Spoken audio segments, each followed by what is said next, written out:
M14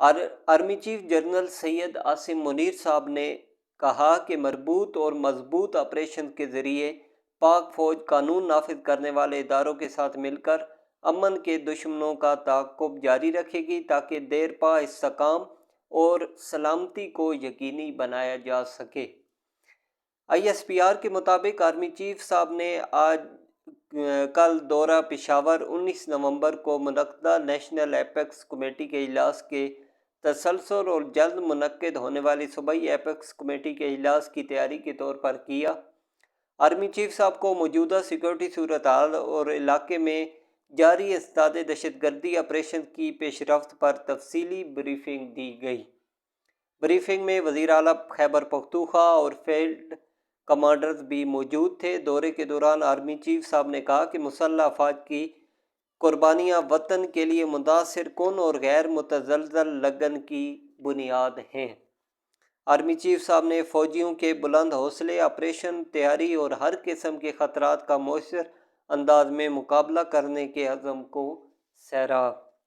army chief صاحب نے دہشت گردی کے نیٹ ورکس کو ختم کرنے اور قومی سلامتی کو نقصان پہنچانے والے تمام غیر قانونی عوامل کے خاتمے کے لیے پاک فوج کے پختہ عزم کا اعادہ کیا۔ آرمی چیف صاحب نے شہداء اور غازیوں کو زبردست خراج عقیدت پیش کیا۔ انہوں نے خطرات سے نپٹنے کے لیے بلند حوصلے اور آپریشنل تیاریوں کو سراہا۔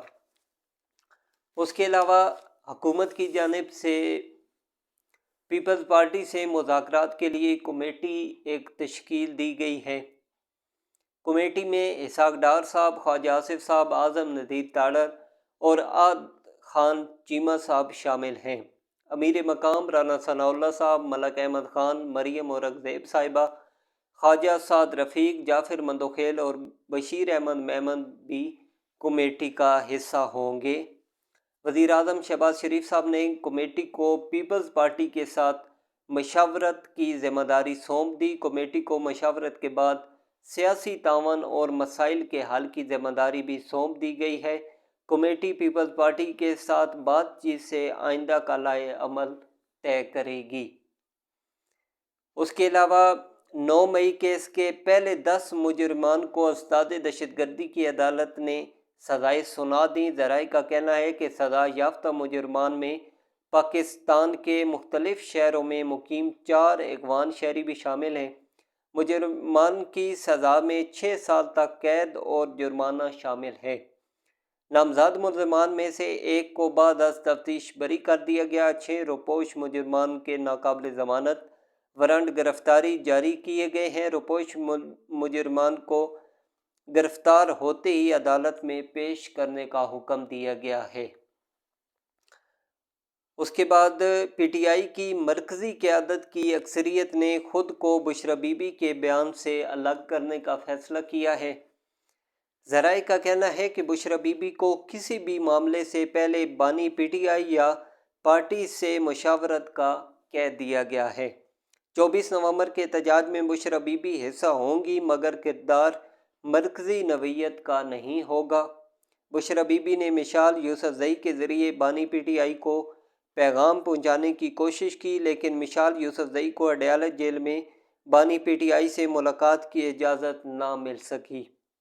پارٹی قیادت کی تفتیش پر بانی پی ٹی آئی نے بشریٰ بی بی کو سیاست سے دور رہنے کا حکم دیا ہے۔ رہنماؤں کا موقف ہے کہ ویڈیو پیغام ایڈٹ کر کے اپلوڈ ہوا لیکن اتنی بڑی غلطی کیسے نظر انداز ہوئی؟ ویڈیو ایڈٹ کرنے کے بعد بھی جاری کردہ بیان کی ٹائمنگ درست نہیں ہے۔ اس کے علاوہ عمران خان صاحب کی اہلیہ بشریٰ بی بی کے خلاف 2 مقدمات درج کر لیے گئے ہیں۔ بشریٰ بی بی کے ویڈیو بیان کے بعد ڈیرہ غازی خان اور راجن پور میں الگ الگ مقدمات درج کیے گئے ہیں۔ بشریٰ بی بی کے خلاف ٹیلی گراف ایکٹ 1885 کے تحت مقدمہ درج کیا گیا ہے۔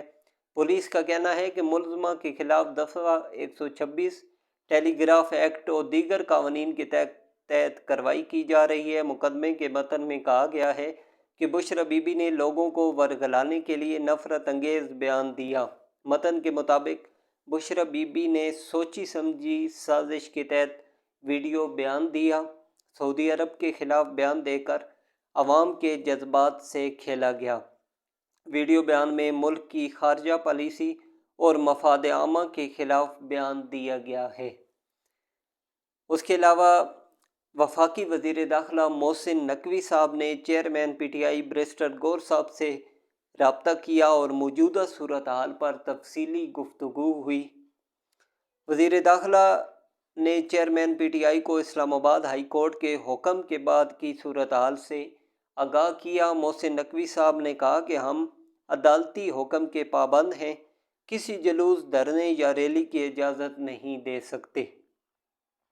وزیر داخلہ نے بیلاروس کے صدر کی قیادت میں اعلیٰ سطح کے 80 رکنی وفد کی مصروفیات و تفصیلات سے بھی آگاہ کیا۔ انہوں نے کہا کہ بیلاروس کا اعلیٰ سطح کا وفد 24 نومبر کو اسلام آباد پہنچ رہا ہے۔ بیلاروس کے صدر 25 نومبر کو پاکستان پہنچیں گے۔ بیرسٹر گور صاحب نے وزیر داخلہ محسن نقوی صاحب سے کہا کہ پارٹی مشاورت کے بعد آپ کو حتمی رائے سے آگاہ کروں گا۔ تو اگلی ویڈیو میں آپ سے دوبارہ ملاقات ہوگی۔ اجازت دیجیے، اپنا خیال رکھیے گا۔ اللہ حافظ۔